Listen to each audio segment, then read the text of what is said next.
রোজা মুখে হিন্দুর মৃতদেহ কাঁধে নিয়ে শ্মশানে দাহ। উত্তর 24 পরগনার দত্তপুকুরের ঘটনায় সম্প্রীতির ছোঁয়া। উত্তর 24 পরগনার দত্তপুকুর থানার অন্তর্গত কোটরা গ্রাম পঞ্চায়েতের পানশিরা এলাকার বাসিন্দা বাসুদেব নন্দী দীর্ঘ দিন ধরেই অসুস্থ ছিলেন। পরিবার বলতে ছোট্ট মেয়ে ও তার স্ত্রী, তবে তারা দুজনেই মানসিক ভারসাম্যহীন, এমনটাই সূত্রের খবর। 21শে ফেব্রুয়ারি হঠাৎ সকালেই মারা যান কোটরা গ্রাম পঞ্চায়েতের পানশিলা এলাকার বাসিন্দা বাসুদেব নন্দী। এরপরই এলাকার হিন্দু পরিবারের মানুষেরা যেমন এগিয়ে আসেন, অন্যদিকে মুসলমান সম্প্রদায়ের মানুষেরাও কাঁধে কাঁধ মিলিয়ে তার সৎকারের ব্যবস্থা করলেন। কোটরার মঙ্গলময়ী সতীমাতা নাকশা তারা মায়ের মন্দিরের শ্মশানে বাসুদেব নন্দীর মৃতদেহ নিয়ে আসা হয়। শেষ সময়ে তার সঙ্গী হিসাবে প্রায় 50 জন যাত্রী আসেন, যার মধ্যে 25 জন হিন্দু আর 25 জন মুসলমান সম্প্রদায়, এমনটাই জানা গিয়েছে। তারা সকলেই রোজায় আছে, এমনটাই তারা জানান। বর্তমানে ভারতবর্ষের বিভিন্ন প্রান্তে দেখা যাচ্ছে ধর্ম নিয়ে হানাহানি। সেখানে দাঁড়িয়ে উত্তর 24 পরগনার দত্তপুকুর থানার অন্তর্গত কোটরা অঞ্চলে হিন্দুর মৃতদেহ সৎকারে মুসলমান সম্প্রদায়ের এই এগিয়ে আসা একটি সম্প্রীতির নজির সৃষ্টি করলো, এমনটা কিন্তু বলাই যায়। মানে মুসলিম সমাজের মানুষ একটা হিন্দু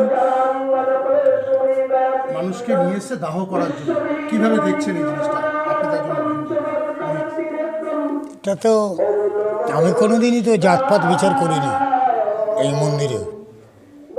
হাজি সাহেব এলেও প্রধান সাহেব এখানে আছে, কোনোদিন বলিনি যে মন্দিরে ঢোকা হবে না কাউকে, যে যাই আসুক তাদের আগে আমার দরজা খুলে দিতে হয়, তারা ব্যথা পাবে। আমি যখন করবাগে দিল্লি 27 দিন আমল করেছিলাম তখন তো তারা আমাকে বাধা দেয়নি। দুবাই মসজিদে যখন 17 দিন বা আমল করেছিলাম তাও বাধা দেয়নি, তারা আমাকে সহযোগিতা করেছে। বয়াগেরা মসজিদে সাধনা করলাম, আমি শুধু জাতপাত খুঁজেছিলাম যে মানুষকে এত কিনা, শুধু কিছুই পেলাম না, সেটা তো কিছুই পেল না, সব গেল এক। এই দুদিনের জন্য এসে সবার যেতে হবে, কেউ থাকবে না। এই যে মনোবৃত্তিটা আমাদের নিঃশ্রেয়েছে, কে ওই জাত এই জাত, এটা আমার জীবনে আমি করিনি, আজও করব না। শুধু তাই না, এই মন্দিরটা যখন এবার এই মাটি এত ফেললাম, তখন ইসলাম ধর্মের মসজিদের যে কমিটির যে হেড, তিনি কিন্তু 2 বিঘে জমির আমার মাটি দিয়েছে। এই মাটি যা ফেলা রয়েছে সব। আজকে যে এই যে মুসলিম সমাজের মানুষরা হিন্দু সমাজের যে ব্যক্তিকে দাহ করার জন্য, তাদেরকে কি বলবেন? এটা তো আমার সৌভাগ্য, অনেক ভাগ্যবান। এইটাই তো আমি মনে সম্পৃক্তি বজায় রাখা। আজকে জানো, আমার এই কথাটা বলতে খারাপ লাগে, একটা ইসলাম ধর্মের সন্তান কি কেউ মারা গেলে তাদের কোনো দায়িত্ব নেই, তারা সবাই এগিয়ে আসে। আর আমাদের ভেতরে কী হয়, এগিয়ে আসে না। সমস্যাটা এই জায়গায় কিন্তু খুব গণ্ডগোল করে গেছে। রাগ করবে না, আমি হিন্দু হয়ে বলছি, উকি মেরে দেখে চলে যায়। তাদের যে আজকে এত বড় একটা আত্মীয় হোক, জি হোক, বাবা হোক, মা হোক মারা গেল, আর আমরা দেখে পাশ কাটিয়ে চলে যাচ্ছি। ইসলাম ধর্মের একটা জিনিস আছে, সবাই ছুটবে দেখতে। আমাদের সেই প্রসঙ্গটা এরা ধর্ম করছে, ধর্মের জায়গায় এরা কত পিছিয়ে যাচ্ছে। সেই দুদিনে যদি মানুষের পাশে না দাঁড়াতে পারলাম তো কিসের আমরা মানুষ? আমারও তো একদিন যেতে হবে। আপনার নাম? আমার নাম স্বপন সাধু বলে ডাকে, স্বপন ঘোষ নাম। ঘটনা বলতে আজকে পানশিলা গ্রামে বাসু নন্দী বলে একজন আমাদের ওখানে থাকতেন। তিনি সকালে হঠাৎ আমাদের কাছে খবর আসে যে তিনি তার বাড়িতে মারা যান। তিনি দীর্ঘদিন ধরে অসুস্থ ছিলেন। ব্যাপার হচ্ছে, মারা যাওয়ার পরে ওনার পরিবার বলতে একজন ওনার ওয়াইফ স্ত্রী আছেন এবং একজন মেয়ে আছেন। দুজনাই একটু মানসিক ভারসাম্যহীন, অ্যাবনর্মাল টাইপের। এর আগে তিনি বিভিন্ন অসুস্থ ছিলেন। আমাদের মুসলিম সম্প্রদায়ের মানুষরা বিভিন্নভাবে তাদেরকে সহযোগিতা করেছে।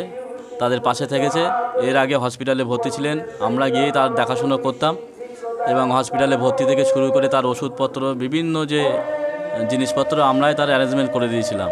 তথারূপভাবে আজকে যেহেতু মারা গিয়েছেন, আমাদের কর্তব্য তার মৃতদেহকে নিয়ে শ্মশানে এসে ঠিকঠাকভাবে যাতে আমরা দাহ করতে পারি তার ব্যবস্থা করার জন্য আমরা সকলে এখানে উপস্থিত হয়েছি। যিনি মারা গিয়েছেন বাসু নন্দী। এখন আপনাদের রোজা চলছে, আপনার কি যে রোজার মধ্যে কি হ্যাঁ, আমরা এখানে হিন্দু মুসলিম উভয় সম্প্রদায়ের মানুষ হিসেবে এখানে আমরা প্রায় 50 জন উপস্থিত হয়েছি। আমরা 25 জন মুসলিম সম্প্রদায়ের মানুষ এখানে আছেন এবং 25 জন আমার হিন্দু সম্প্রদায়ের মানুষ এখানে আছে, উভয় সম্প্রদায়ের মানুষ। আজকে আমরা যেখানে মুসলিম সম্প্রদায়ের যারা এখানে উপস্থিত আছে, আমার ভাইরা দাদারা আমার সঙ্গে এসে সকলেই রমজান মাসের পবিত্র রমজান মাসের তারা উপবাসে আছে। মোহাম্মদ রফিউল্লাহ সর্দার। সম্প্রদায়, আপনি তো একজন হিন্দু, এই যে মুসলিম সম্প্রদায়ের মানুষ একটা হিন্দু যে সম্প্রদায়ের মানুষকে নিয়ে এসে দাহ করার জন্য পাশে দাঁড়িয়েছে, তার পরিবারে কেউ নেই, এটাকে আপনি একজন হিন্দু হিসাবে কীভাবে দেখছেন? দেখুন, আমার গ্রামের নাম পানশিলা, কোটরা অঞ্চলের অন্তর্গত। আমাদের এখানে হিন্দু মুসলমান বলে কোনো কিছু নেই। হিন্দু মুসলমান বলে কোনো কে হিন্দু কে মুসলিম বোঝা খুব মুশকিল। মানে একজনের হিন্দুর বিপদে মুসলিমরা পাশে থাকে, মুসলিমের বিপদে হিন্দুরা পাশে থাকে। এই যে ছেলেটি মারা গেল বাসু নন্দী, ও একদম মানে মুসলিমদের কাছেই থাকতো, সুবিধে অসুবিধে ওরাই সব দেখাশুনো করতো। যদিও আমার নাম বিদ্যুৎ নন্দী, ওই যে বাসু নন্দী মানে আমাদেরই দেইজি, কিন্তু ওর স্ত্রী ওর মেয়ে দুজনাই অ্যাবনর্মাল। ওই একজনাই কিন্তু কর্মক্ষমতা ছিল, কিন্তু সমস্ত ওর এর ভিতরে বেশ কয়েকদিন ধরে ভুগছিল। মুসলিমরাই ওরে হসপিটালে নিয়ে গেল। প্রথমে একটা ডাক্তার দেখালো, তারপর বারাসাত হসপিটাল, তারপর আরজিগড়। কিন্তু আমাদের হিন্দুদের ভিতরে আমাদের কোনো প্রয়োজন হয়নি। ওরা সমস্ত সব কিছু, সে ওষুধ বলুন, ডাক্তার বলুন, গাড়ি ভাড়া বলুন, যাই বলুন, সমস্ত সব ওরা সব দেখাশোনা করে। এই যে এখন বিভিন্ন রাজনৈতিক দল মানে হিন্দু মুসলমান একটা বিভাজনের মধ্যে চলে যাচ্ছে, এই জায়গাটাকে কীভাবে?